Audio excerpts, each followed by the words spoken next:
We love sharing these stories with you through the Hiking Through Life podcast, and we're so grateful that you listen to this podcast. If you'd like to support the Hiking Through Life podcast further, we have these amazing new t-shirts and water bottles. The t-shirts come in 4 colors, and the water bottles are perfect for trails, adventuring, or daily use. Consider checking them out at hikingthroughlife.net/shop. Use the code PODCAST and receive 10% off your first order. This is the Hiking Through Life podcast. We've all been gifted a journey called life. Let's see where the journey leads us today.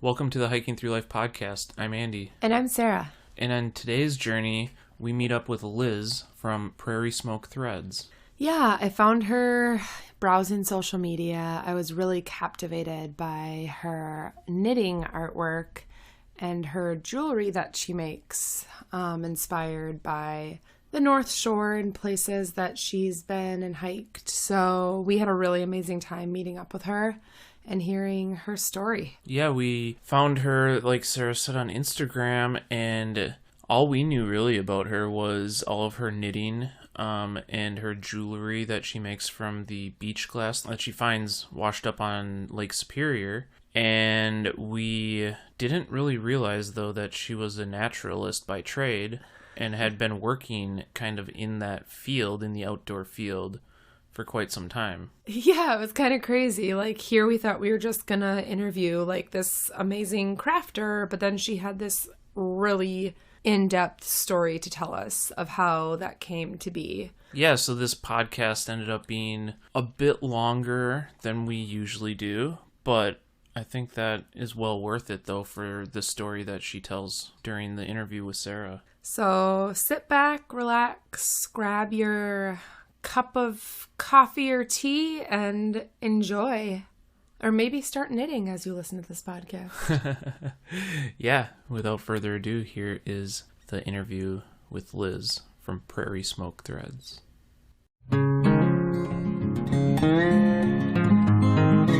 Prairie smoke actually is one of my favorite flowers. For me, like, knitting is just a way to kind of help curb that anxiety and nervousness. Seeing that raw power of the lake is the other reason that it's just like, how could you not be inspired by that? And it's just crazy. Being at the lake for me is just humbling.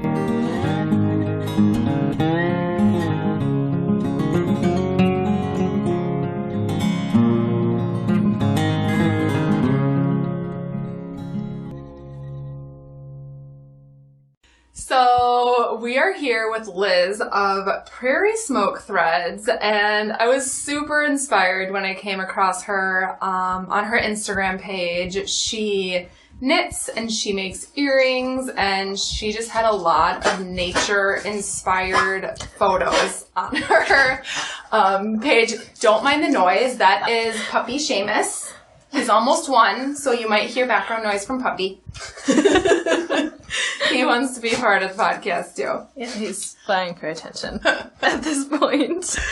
But yeah, I was just like super inspired by her Instagram, Prairie Smoke Threads. So, Liz, can you just kind of tell us, first of all, where did the name Prairie Smoke Threads come from? Yeah, prairie smoke actually is one of my favorite flowers. But I didn't initially settle on that. I was trying to use my name in some way, shape, or form originally, but there's so many Elizabeth M's or P's or O'Brien's out there, so it was really hard. And I was like, oh, let's just try this. And that kind of was the first one that actually was available, because I didn't realize that starting an Etsy shop is very much like trying to find a username for like an email. It's hard because there's so many out there. Sure, because you want to stand out. Yeah.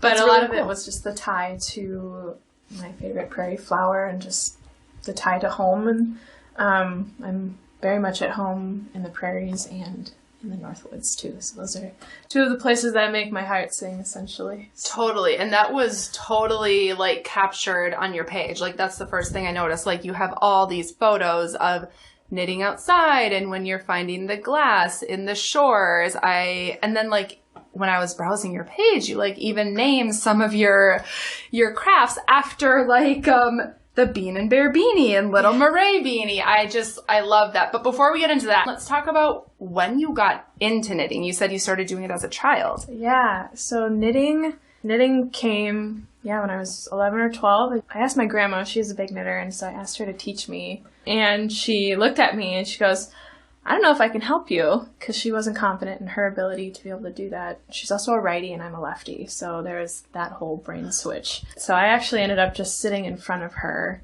for hours, just watching her.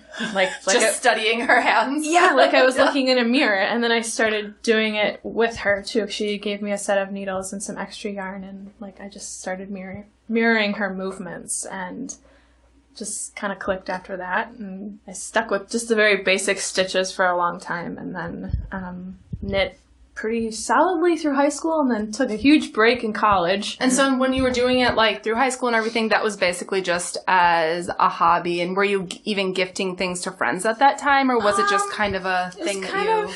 It was more just to do it and just do something with my hands. I feel like I had a lot of nervous energy but didn't really know what to do with it, so it was kind of like a fidget. So I used it just to kind of keep my hands busy, but I knit a lot of scarves, I knit a lot of washcloths, a lot of dish towels that I think my mom still uses, I'm not sure. So mostly I was just gifting stuff at that point, and then kind of dropped off in high school as I got more involved in being outdoors and going on backpacking trips. That's when I took my first backpacking trip, was in high school. Yeah, that was my first real experience on the North Shore, was backpacking on the SHT. And so I went up for a week in my junior year of high school. So I was 16, 17 at the time, and I just go back anytime I can now.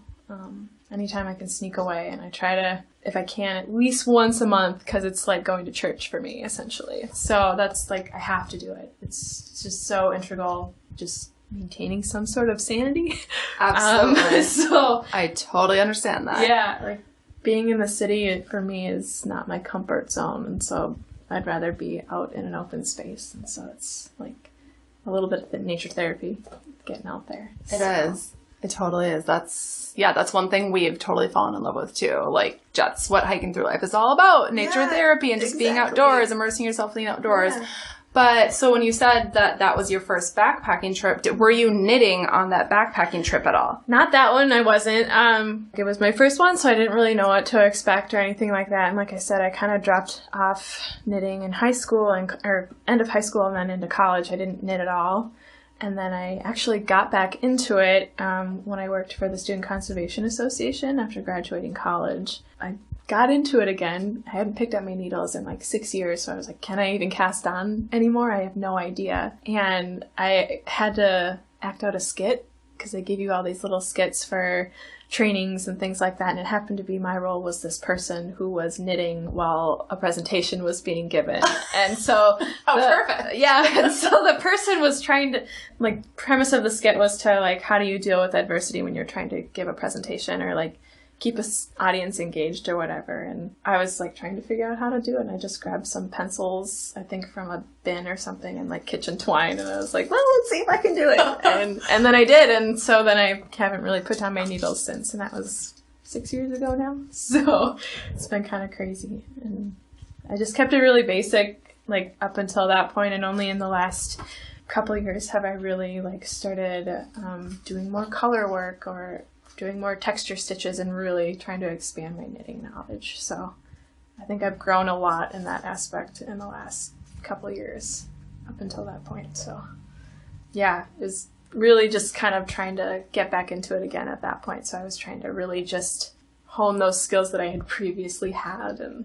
But in recent years, I've started taking my knitting outdoors with me, and I just love doing that. It just feels right. Right, that's just been kind of a recent year finding? Well, kind of a year, 2 years or so, and I really like started like thinking about this Prairie Smoke Threads kind of thing. Like, what am I trying to do with it?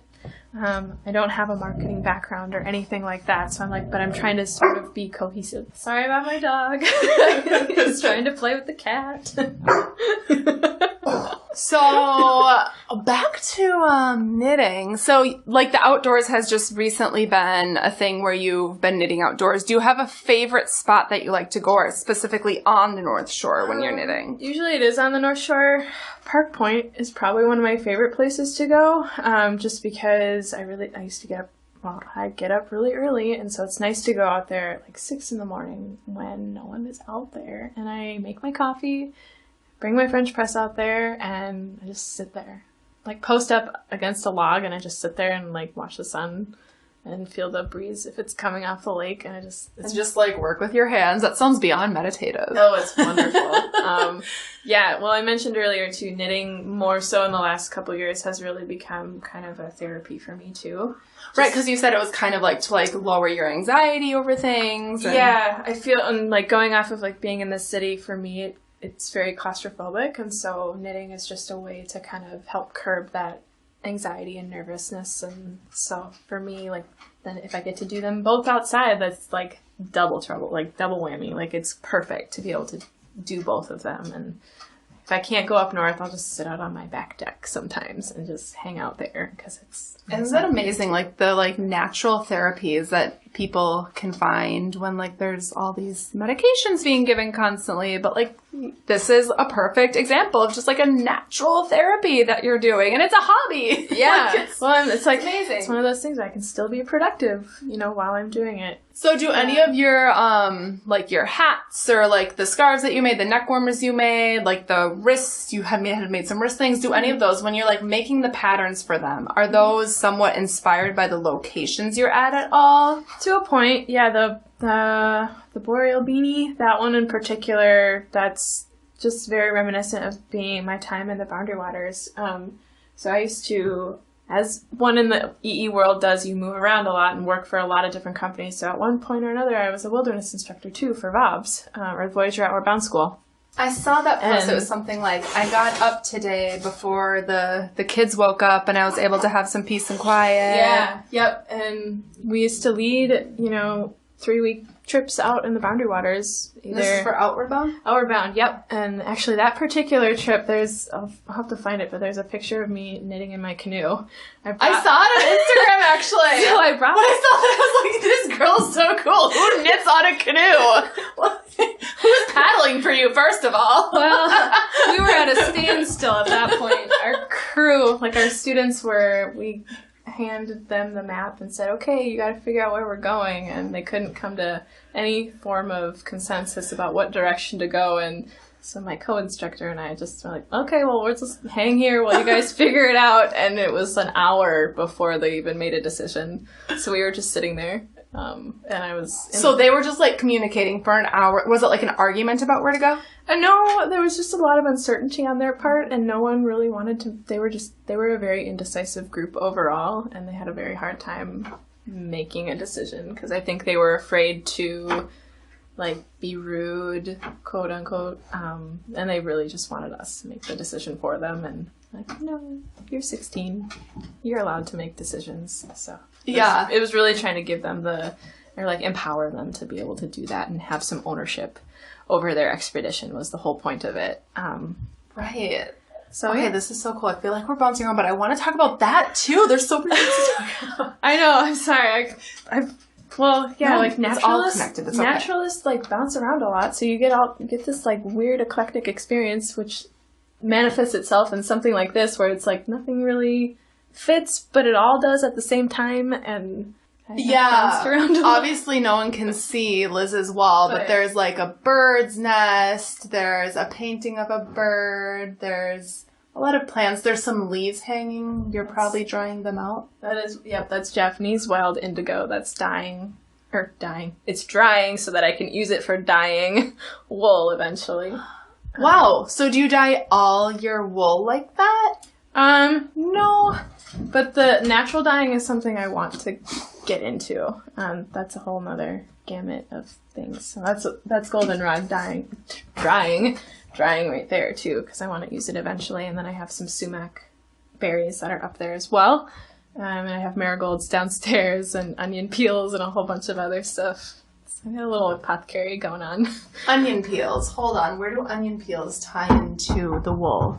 You can use them for dyeing wool. So I have a whole like plethora of like saved pages and books and things like that on natural dye works. And you really don't even have to look farther than your kitchen for things to dye wool or dye anything with if you wanted to. Now I'm thinking about cranberries. Oh, yeah. Definitely. Yep. Beets, black beans, onion peels, avocado peels, everything. Black beans can yield a really pretty blue if you don't have Japanese wild indigo at your disposal. But black beans are really easy to come by. So, oh my gosh! And so this dyeing, so you work at Galewood's farm. Is a lot of the process of dyeing wool something you've learned from them? yes, yeah, and I think if I take a big step back here, I mentioned that I didn't really expand too much in the world of knitting until really a couple years ago, and Galewoods really helped with that, as far as also expanding my knowledge of just wool in general. So before we even started recording, I asked you, do you know what it means when I process wool or whatever? And like, that's something that I didn't know how to do. I didn't know anything about that until a year and a half ago. And so going there has just, like, my knowledge base has just tripled. And I just have a better appreciation, I think, for how things are made and just the sustainable process that Galewoods encompasses when they do that. Because it's not just wool there, it's not just fiber that they produce. They produce vegetables and fruits and a whole bunch of other stuff, eggs, all of that for their local community too. So it's this whole just organic kind of process that is there to give back to the community and to the environment that they are occupying. So they operate on a sustainable agriculture model, which is really cool. So the park itself is very heavy on the farm, but it's also a wilderness at the same time. And that is something that they try to really educate the public about, or challenge, maybe is a better way to say it. They try to challenge the school of thought of like, can agriculture be wilderness too? And so they challenge that thought a lot. Well, it's all very intertwined. Yeah.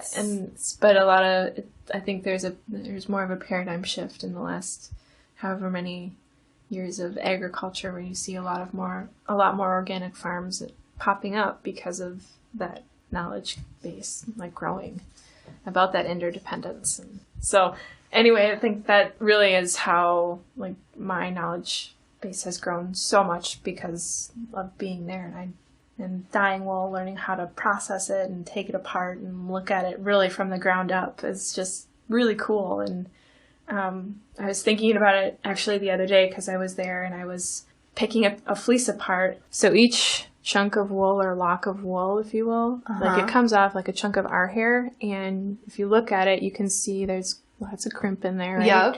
Yep. So what picking is you're literally just pulling it apart like this to break open those fibers so that you can wash it more easily.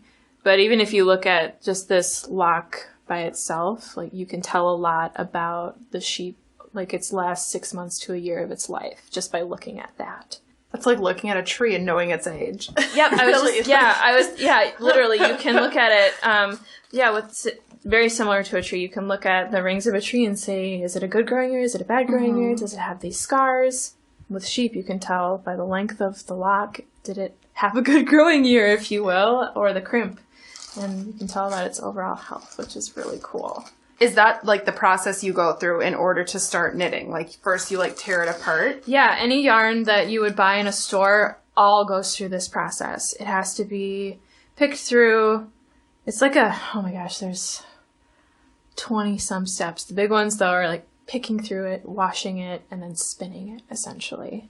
But it has to be carded too, which means combed. Obviously there are big fiber mills out there, lots of places like that. But I think one of the things I really like being at the farm too is it also helps with my anxiety personally, is because the process there is intentionally slower.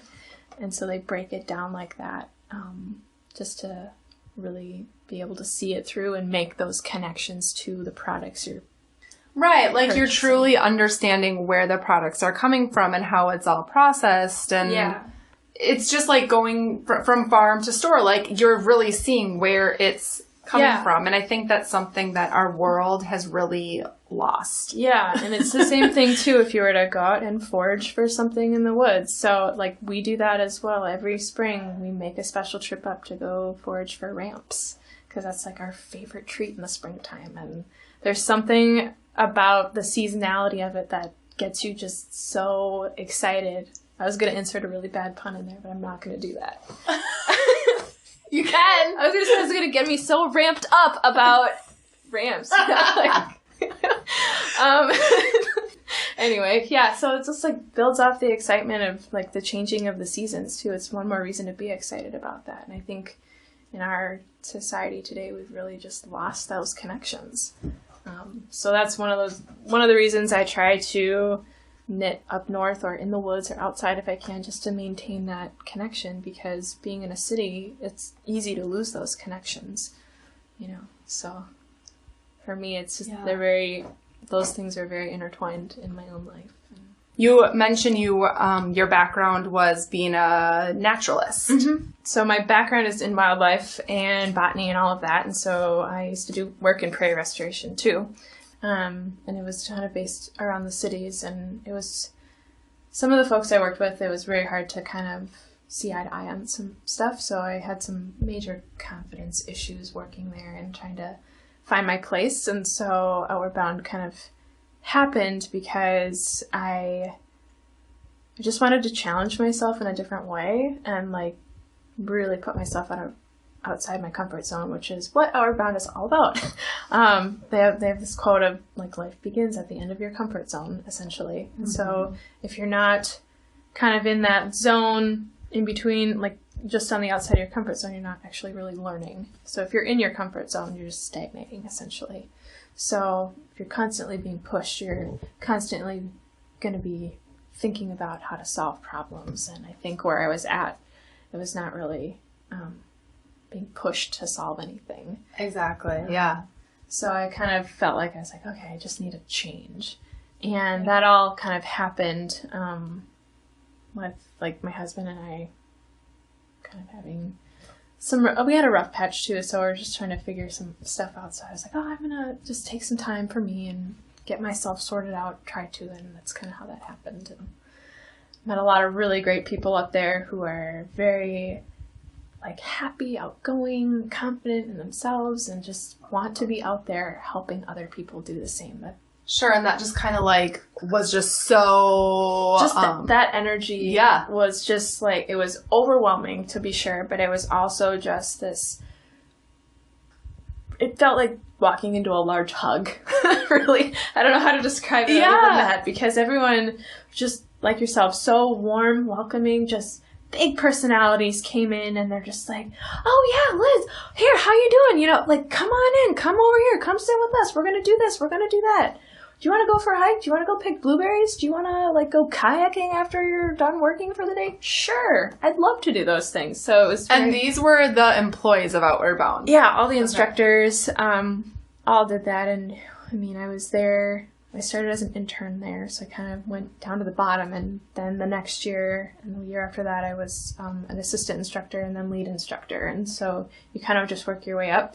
A lot of folks come from backgrounds with, like, things like outdoor education, but there were even some who were preschool teachers beforehand, or they were social workers. So there's a lot of that goes into it as well. So you don't really have to have a background in OE just to work for Outward Bound. They come from everywhere. Right, because, I mean, it's really about, like, building up confidence, like you were saying, those 16-year-olds that needed to make that decision. It's about working high schoolers to build confidence and make decisions and... Yeah. Working them through the life process. And so essentially that's what it was, is just taking kids out in the woods and using the wilderness as the classroom to teach them life skills. It wasn't so much just learning how to paddle a canoe or set up your tent. Like, those were important skills to learn, but that wasn't the point. The point was to learn how to communicate effectively or to solve conflict and be in just a compassionate, empathetic human, really, is learning how to teach kids empathy.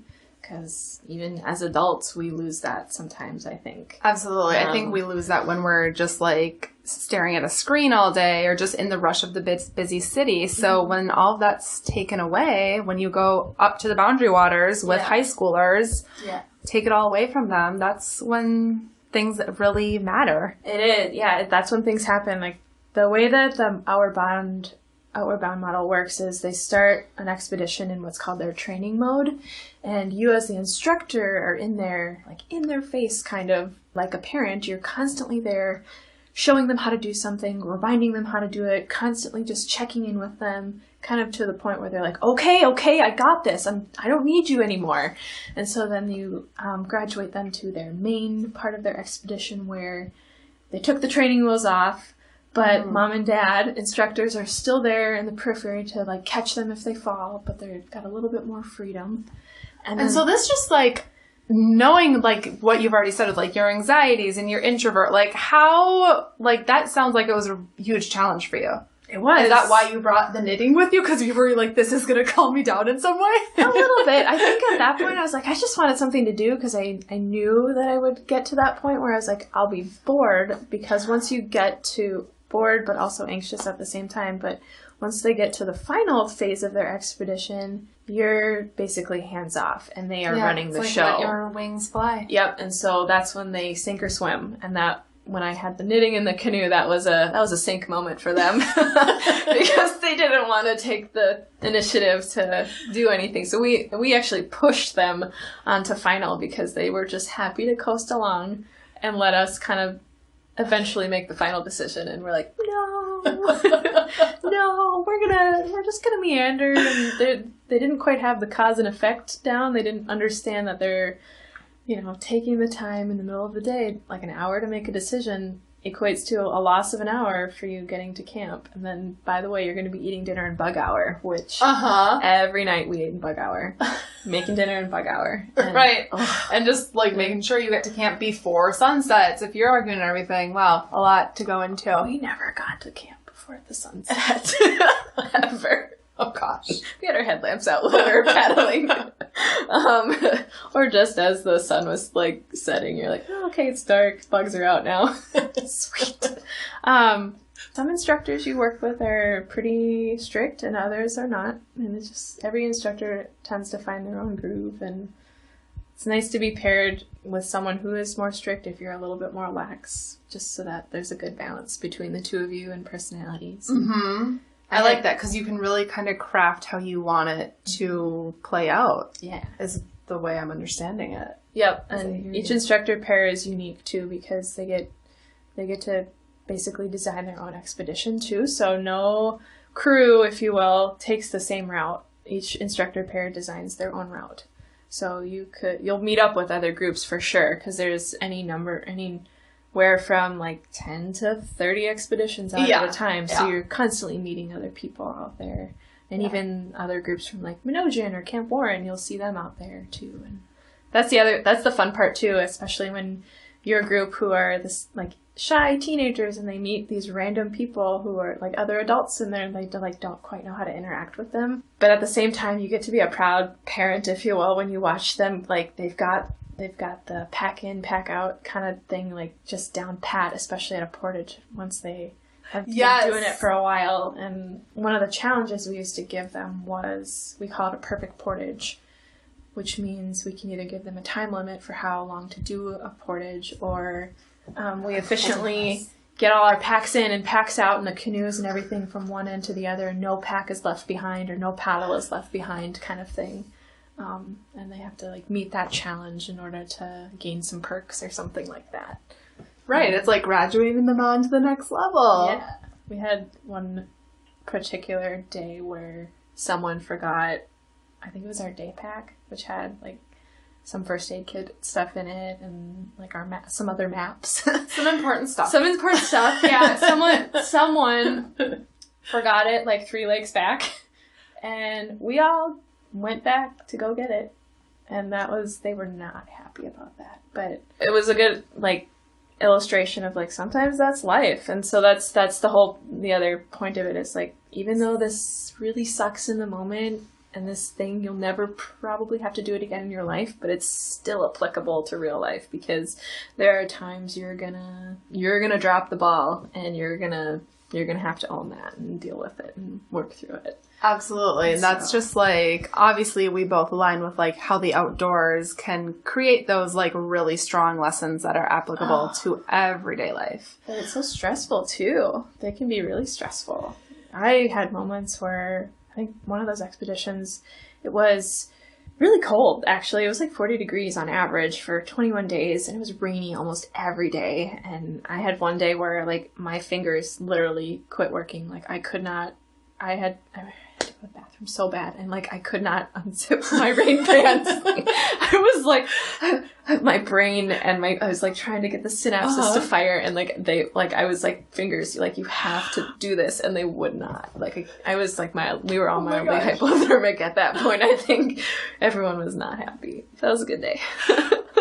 So you have like the Boundary Waters, the Prairie Restoration. Mm-hmm. What else has like kind of crafted your background in Prairie Smoke Threads? Trail work. So that's what I did at the Student Conservation Association, and that is a form of creativity I think that is underrated. I mean, those rock staircases don't just show up out of nowhere. Like, there's a lot of work and thought that goes into how those are made, and those stones that they got for steps often probably were harvested, if you will, dug out from the ground right then and there, maybe 500 feet away, maybe 200 feet, maybe 50 feet, but they had to roll those stones there to be able to put them in there. And, or to fill in, to do some backfill in there, they had to like make crush, which is sledgehammering giant rocks into tiny pieces. So like there's a lot of work that goes into it, and it's a really, I think it's an underrated art form in a way. And yeah, unfortunately we've never been out to do trail work. We really need to make an effort to go do that and give back to the trail. But it is underappreciated, I think. Yeah. So working with the SCA, we built a lot of bridges and built a lot of staircases, built a lot of water bars to divert water off the trail. We did so much stuff. I think my favorite project was building a hemlock bridge. We don't have hemlocks here in Minnesota. Wisconsin's actually their far western range, but a hemlock is a really cool evergreen tree that they have out east. Anyway, I got to build this hemlock bridge, and I basically got to fly through the air. Like, I was hooked up to this rigging system with a chainsaw, and I'm sitting there like smoothing out these logs with a chainsaw, and there's like no easy way to do this because I'm over this river that if I fall, like, the saw goes in the water, I go in the water, and I probably would like break my neck because there's so many boulders in that river if I fell. Were you wearing a helmet? Oh, of course. Okay. Lots of, yes, all my personal protective equipment, yes. All of it, yeah. Helmet, chaps, steel-toe boots, all that sort of stuff.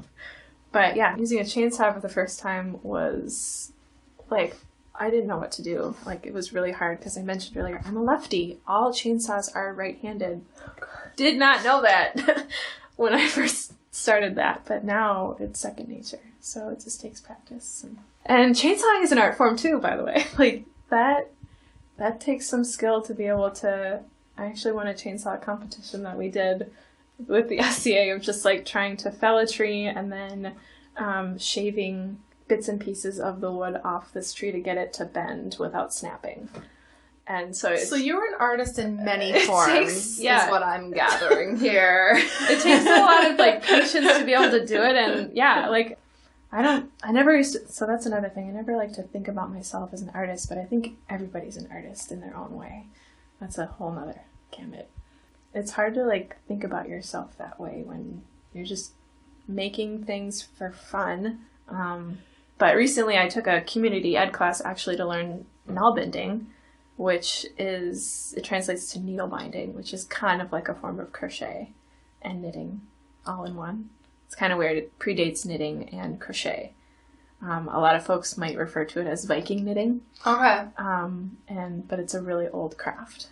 So what kind of things are you making with those? Is this still going to be scarves and hats, or is that totally separate? Yeah, that the reason I took that class was just to like stretch my fiber skills, because I was like, okay, as an artist, I was going to say, I think that it's really important to learn everything you can about the craft you're doing or whatever your art form is. Like how I was saying, working at the farm has really helped develop my knowledge base of being a fiber geek, if you will, fiber freak, learning everything about it. But then I think it's also important to kind of either dabble in other types of art or learn different ways to expand inside whatever your niche is too. And so that's partly why I took this smell bending class, was just to learn a different way to manipulate yarn basically and use wool in a different way than knitting. And so what I'm working on right now is a hat. The instructor we had, like, she was great. We had 3 classes, but she just taught us some basic stitches, and she said, okay, pick your favorite stitch, and that's going to be the stitch you use to make whatever your hat is. And so this class you went to, like, was that, like, totally beginner? Like, even, like, I could step in and do that? Yep. You're saying, like, those are just for anyone? Yep, it was a total beginner class, and she's teaching an advanced nail bending class in January at the Swedish Institute. And that one we're going to learn how to do mittens and things like that. So things that require a little bit more skill. It was just kind of fun. Just something fun to do and try something new. And that's actually where the beach class came in, was trying to figure out something else to do inside my knitting umbrella, or underneath my knitting umbrella, rather, because it takes a long time to make a hat or a scarf or whatever. And I was how long does it take? Like, hour-wise, I suppose. Kind of depends on the yarn you're using. So if I'm using a really thick yarn like the one that's your scarf is made out of, I could probably whip out something in maybe 3-4 hours. Maybe quicker than that if I have no breaks. As I point to my dog. But depends. If I'm like, I have something there that I started with a much thinner yarn, that probably took me on average, if I finished it all in one go, probably 24 hours. And that's those wrist cuffs. Those take a long time to make.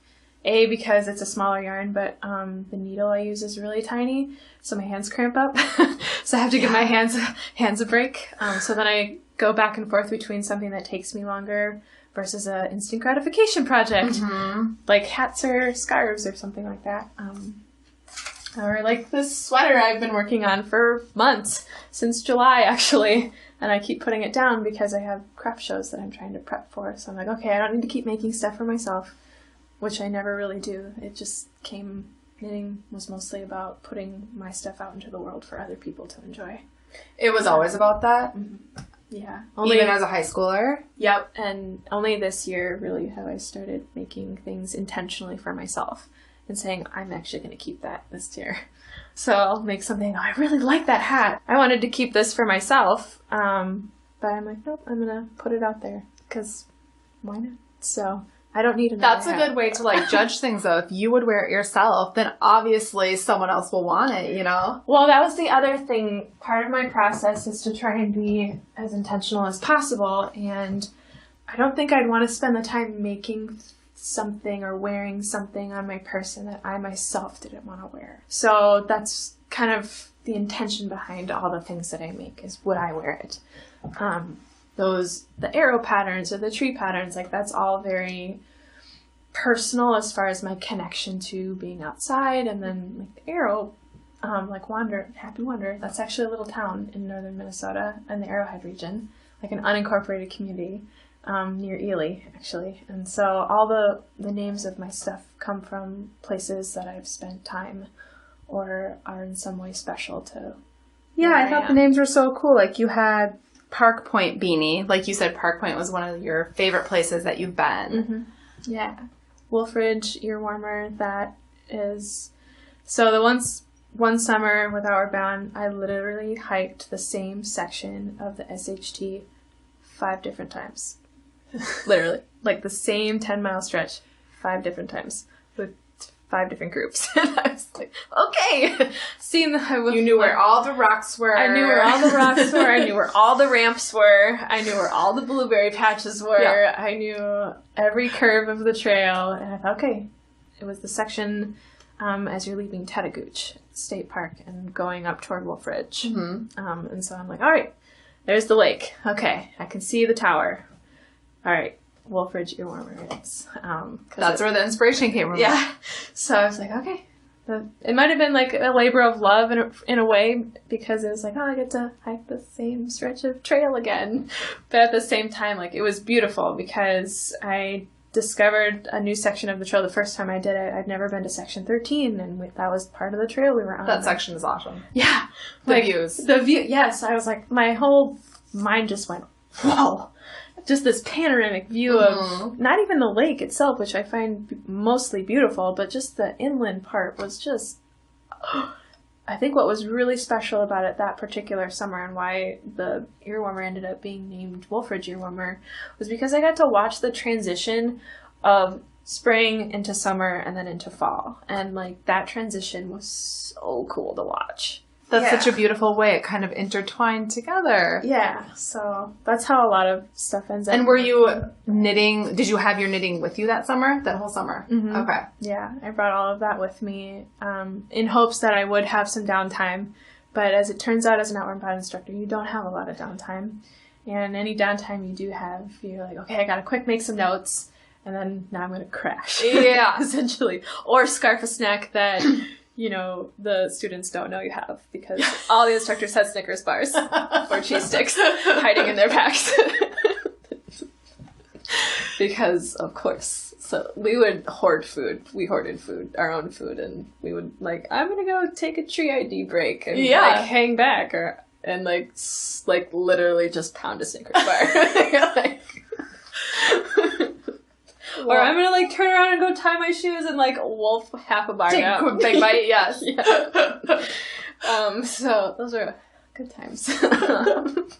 Do you have like a favorite item that you've made, that you've knitted? And then we're gonna talk about your glass earrings that you made. Of course. I think the Riffs cups are probably my favorite, even though they take the longest. But I think what's special about those, and the pattern in particular, is actually inspired by from this book right here that I have, Knitting from the North. The woman who makes those patterns, she's actually from Scotland. She lives and works on the Orkney Islands, so they're in the north up there, so very inspired by that and the colors.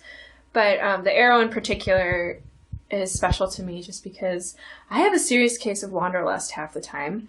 And I'm always thinking about where I want to go, or where I want to be, and where I want to end up. And as are any adventurers, and that's a beautiful thing. Yeah, so I really like... not a bad thing at all. Yeah, so I guess in a way those cuffs are kind of like a compass that doesn't really point anywhere in particular.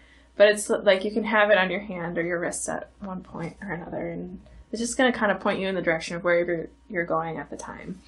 But I've always been kind of free-spirited in that way, and I think that's one reason why I've bounced around a lot in my career and even geographically. Being out in New Hampshire, I was out there for the SCA, and while I was in school, I worked in Nevada for a summer, and I was in Montana for a while, just all over the place. So I think about wanting to go all those other places. So I think that's why those wrist cuffs are my favorite. And I've been toying with the idea of manipulating the pattern to be a hat too, or a scarf as well, just because it's such a cool motif, I think. That's cool. So. Have you ever thought of knitting like a koozie to go over like a coffee mug? I have. We actually made these at the farm we had a local babies and libations event this past spring. And so we had all the farm babies, and we're like, if we're going to be letting folks bring in alcohol, we got to give them a takeaway. And so we're like, how do we make these beer koozies? And they took forever to develop the template for this and the process for making them. But in the end, like, it worked out really well. So. That was a different story for a different time. Cool. Anyway, it's a really fun event. So if you go next year, it'll be great. We did it in the fall too, but it wasn't as fun without farm babies. Okay, when is this event usually?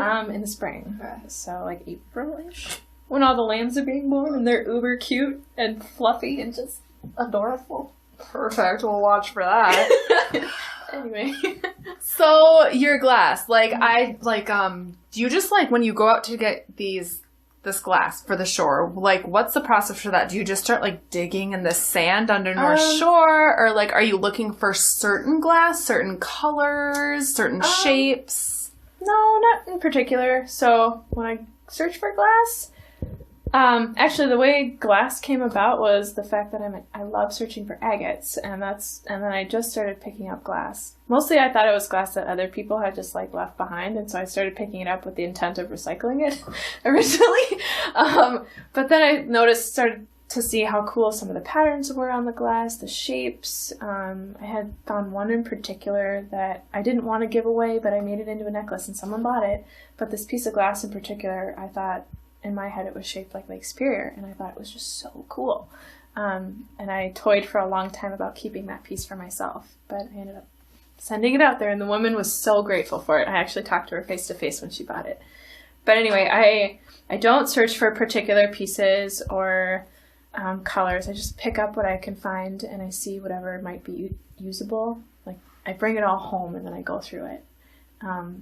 If it doesn't have like a particular good amount of weathering on it, if you will, or if it's like looking not quite as buffed, I will throw it back and say, do your magic, Lake, and turn it out in 10 years, and then I'll see what it looks like.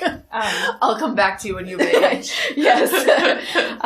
But no, I just kind of pick up whatever I see. I don't dig for it. I just literally meander along the beaches, and that's why Park Point for me has been the best place to do that. And I have a buddy up north, actually. He lives in Duluth, and so I go stay with him once in a while, and he kind of really has driven my desire for doing that, because he's like, oh yeah, and he'll send me pictures all the time. He's like, big waves today, that means there's gonna be a lot of glass tomorrow. And so after so it's like your Christmas, you're like, yes! Yeah, seriously. So after big storms is usually when you see the most glass that gets churned up because of all the underwater current action.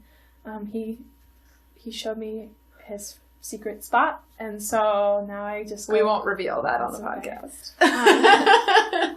All I can tell you is I came back with bags of it, like gallon Ziploc bags full, and I just combed the beach like a 500-foot stretch back and forth a few times and filled my bags, and I was like, wow.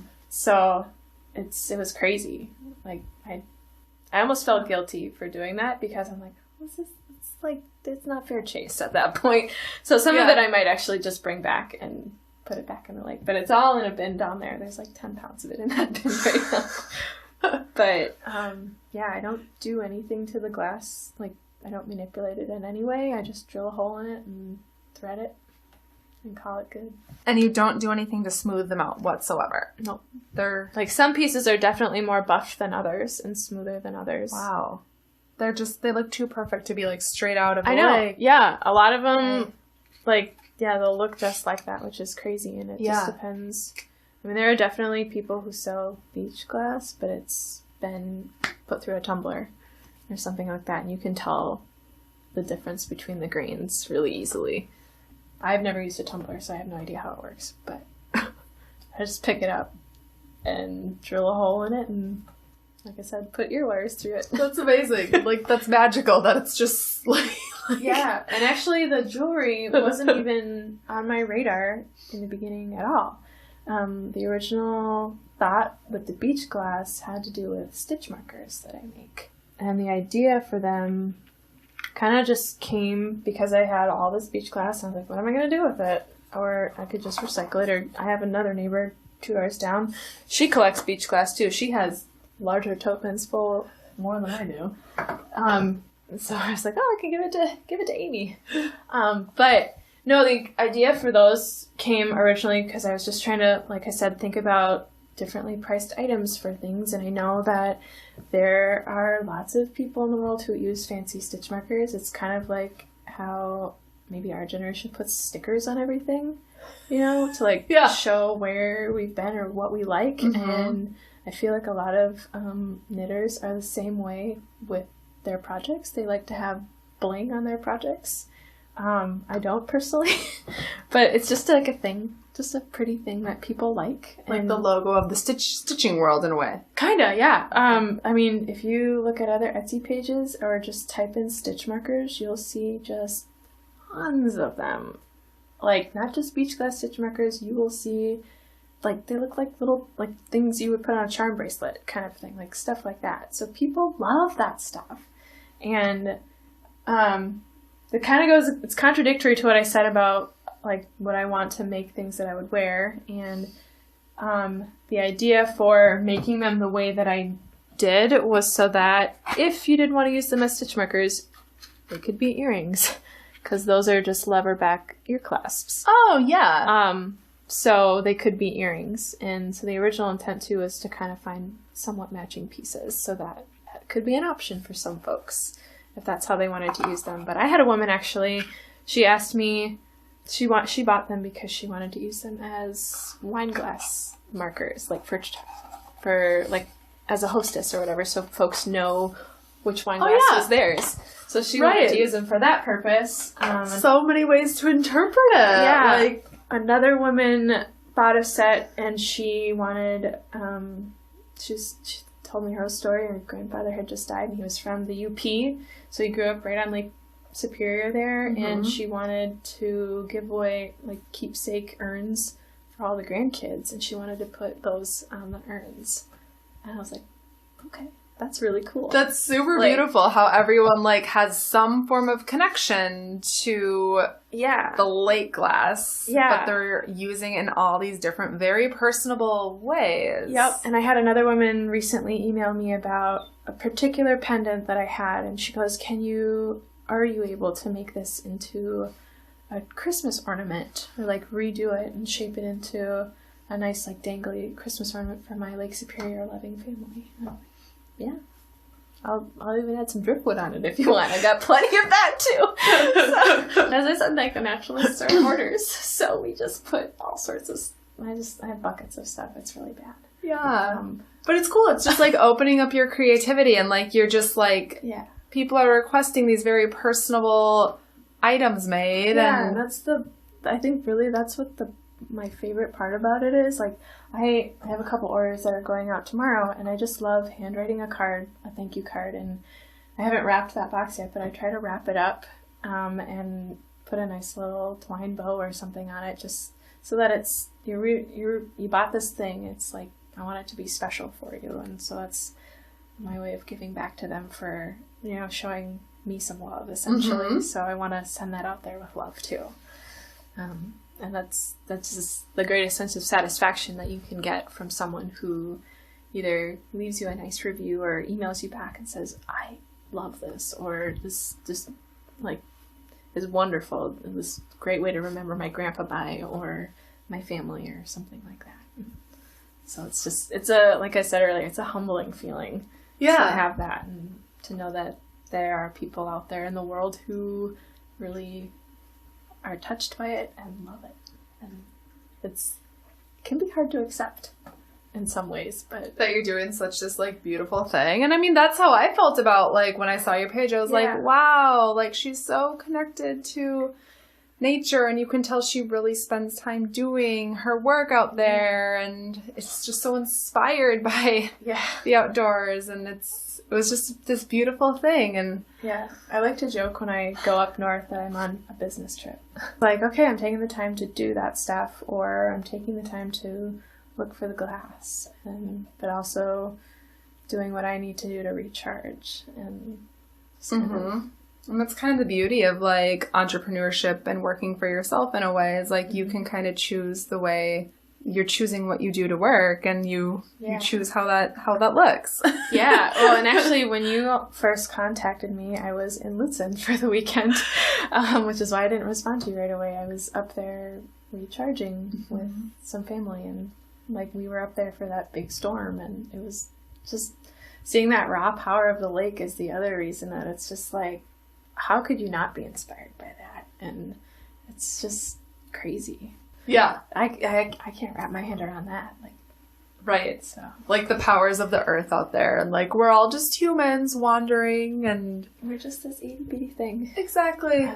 Exactly. So, I think it's that in and of itself, like being at the lake for me is just humbling to be there too. And it's just an instant de-stressor to know, okay, I got this. Like the lake's been doing it for years. I can do this too, kind of thing. Right. And is that how you feel when you're out at like, when you go to your craft shows? So like you mentioned, some of these craft shows are the first ones you've done this year. And like you said, you were feeling a little nervous about them, a little unsure about them. So how have those gone for you? Have they been a success? I would say so. The first one I did actually was in a small town where my grandpa lives. So I knew a bunch of people who came to it, and you get a lot of weekenders up there because it's a big like cabin lake. So a lot of folks from the cities come up there, and so I had a lot of that crowd up there. And it was also a rainy day, so it was like one of the only things indoors to do. So there was a lot of traffic there. And actually, it felt, I didn't have anything to compare it to, so I was looking at stuff going, I feel like what I had was really the only unique, one-of-a-kind stuff. And so I think in a way that really was what made it a successful day for me. Mm-hmm. There were a lot of folks who were direct sales reps for other companies, like Norwex or like that kind of stuff, or like Tupperware. And then there were some crafters too, but I think I was really one of the only ones. And so I think it was one of the things that people were like, oh, you know, what's going on over there kind of thing. I was tucked away in this little corner. I was like, is anybody going to see me? But eventually people found me. And actually the dryer balls were the best selling thing I had. I think I worked my butt off to make like 80 of those, and I sold out of all of them. So that was really exciting. And that was like the last thing that you thought maybe that would like sell that well. Yeah, because you're like, I have all this like jewelry and scarves and but I mean I'm glad because like the dryer balls also kind of tie into everything, A, because it's fiber, but B, everything I make is, I try to be intentional about it, and I try to be as sustainable as possible. Well, you can reuse it and reuse it and reuse it. Yeah, these guys will last forever. And it's 100% compostable too if you decide you don't want to use it anymore. And they help cut down on drying time overall, so it saves you money. Energy efficient. Yeah. Right. So it's, again, like, that's part of the education part, is like talking to people about what they are. Like, I have little sheets for them so people understand what they're about, but it's one of those things that you're like, how could we not like this thing? Because it, you know, it acts like a dryer sheet, but it also acts like a tennis ball in the dryer, and it fluffs up all your laundry, helps reduce static. But then I feel like a traveling salesperson at that point. So that's where like I get super excited about it. Yeah. But I'm like, okay, that's where the little cards come in, because some people are like, okay, I don't want to hear that right now. Anyway, the dryer balls, they went like hotcakes. I felt really bad. I had to turn some people away because they're like, yeah, we were hearing over here they had some dryer balls.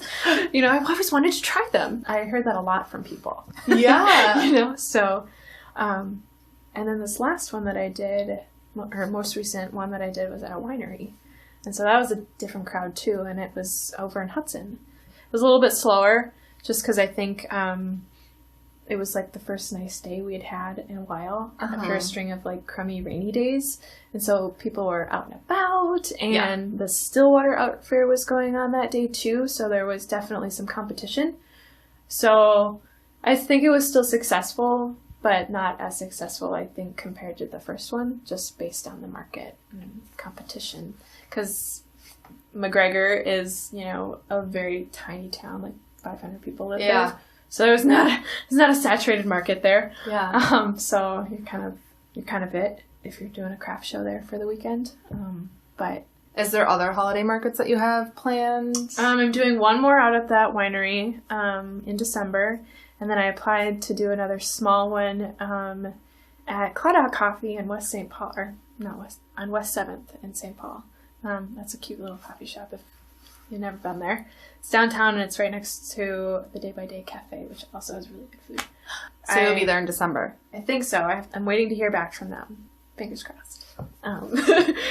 But, and then I might do a couple up at we have a little grocery store up the road here, so I might do a few there.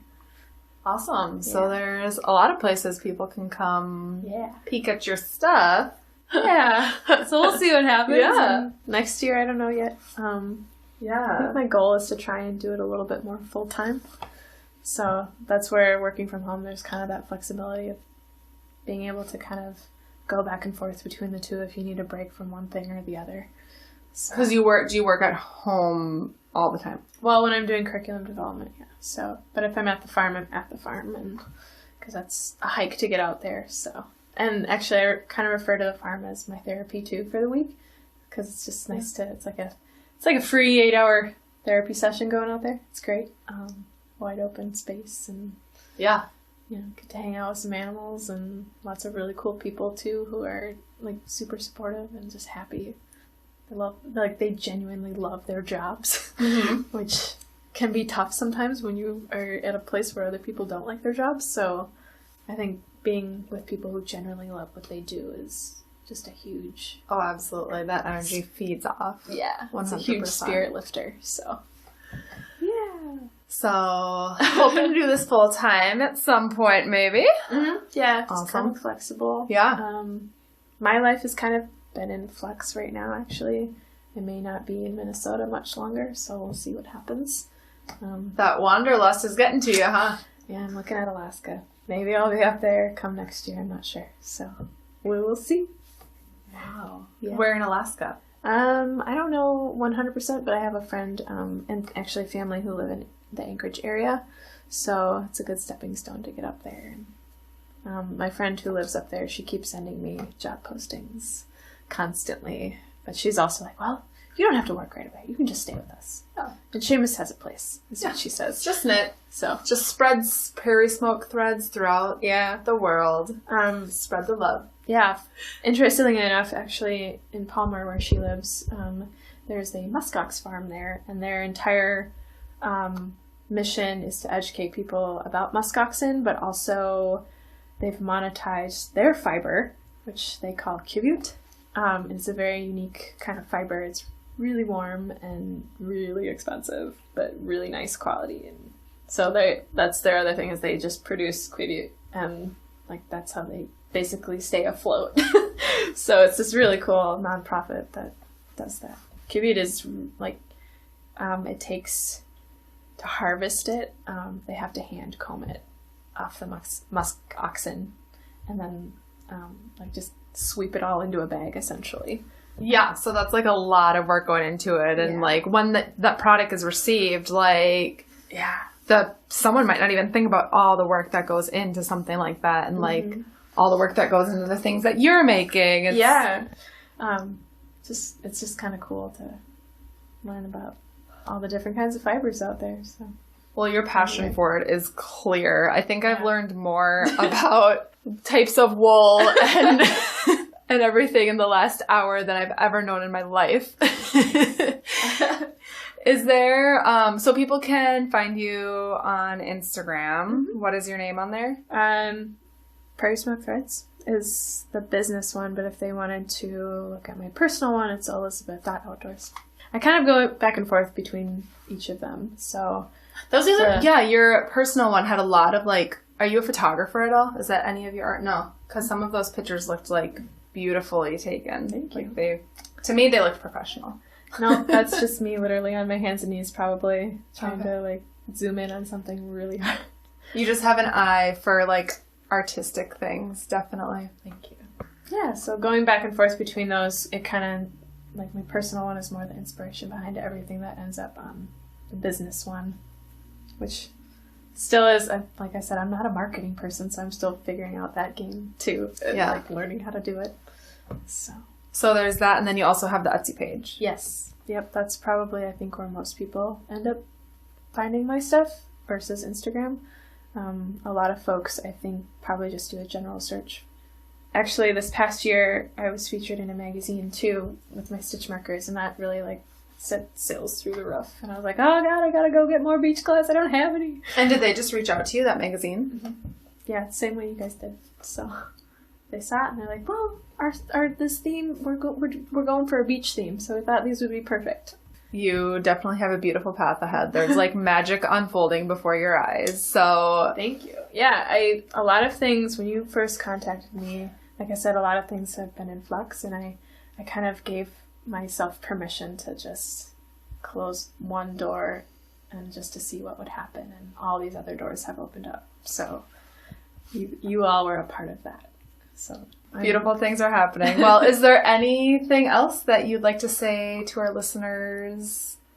Last words? I just feel humbled that you all reached out to me and wanted me to be a part of your podcast. And I'm excited to see where your guys' journey leads you too, because it's been fun to kind of do my homework and learn a little bit about you all too, and listen to what you guys are doing. And you guys I was listening a little bit to your as you were doing your cross country trip, and it brought back memories of living out east and going, oh, Vermont and New Hampshire. Yes. White Mountains. Yep. So yeah, it's I think there's a lot of those like heart-wrenching things that just kind of, you just go, oh, that feels so good. You know, you just make that connection even if you've never met someone face to face. Absolutely. So. Thank you for being with us today. Yeah, we thank you. loved having you, and we can't wait to see where your journey takes you. Yeah, thanks for having me.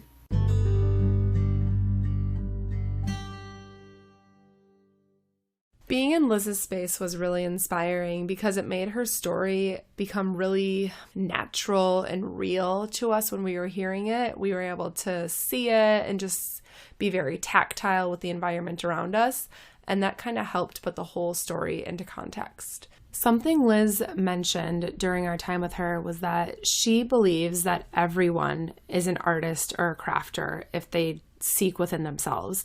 And I thought that was such a powerful message because it's true. You know, a lot of the time people say, oh, I'm not good enough to do this. But if you just put your mind to it, you can do it. And everything kind of turns out unique in its own way.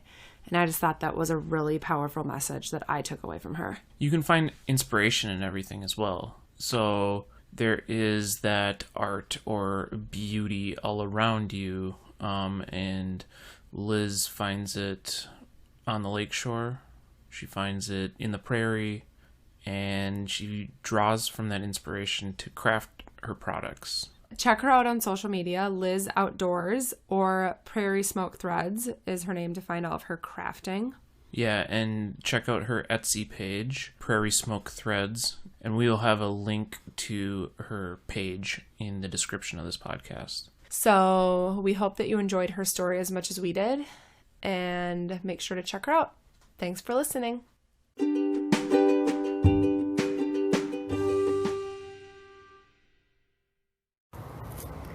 Much like going on a new trail or hike for the first time, creating your own podcast can be daunting and scary. But we at Hiking Through Life have found that Anchor is the easiest way to make a podcast. And the best part is that it's free, and it's all right at your fingertips from your phone or computer. The creation tools on Anchor allow you to record and edit your podcast so it sounds just as you want it. And then they'll distribute your podcast for you, so it can be heard everywhere, like Spotify, Apple Podcasts, Google Podcasts, and many more areas where podcasts can be heard. You can easily make money from your podcast with no minimum listenership. If you're ready to start creating your path of podcasting today, go ahead and download the Anchor app or go to anchor.fm to get started.